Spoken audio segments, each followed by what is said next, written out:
ડભોઈ સેવા સદન અને શિનોર ચોકડી જેવા વિસ્તારોમાં હાલ મીઠી અને શીતળ તાડફળીનું મોટા પાયે વેચાણ થઈ રહ્યું છે.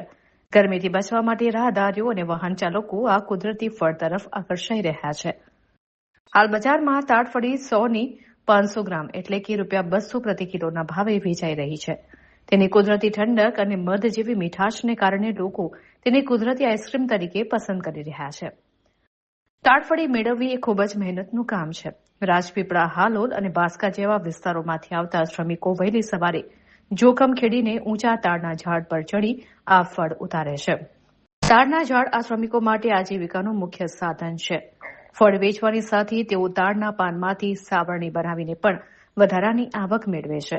આમ ગરમીના પ્રકોપ વચ્ચે ડભોઈના માર્ગો પર મળતી આ તાજી અને શીતળ તાડફળી લોકો માટે સ્વાસ્થ્યપ્રદ અને સ્વાદિષ્ટ વરદાન સાબિત થઈ રહી છે. આમ ડભોઈમાં કાળઝાળ ગરમીમાં કુદરતી આઈસ્ક્રીમ ગણાતી એવી તાડફળીનું ધૂમ વેચાણ થતું જોવા મળી રહ્યું છે.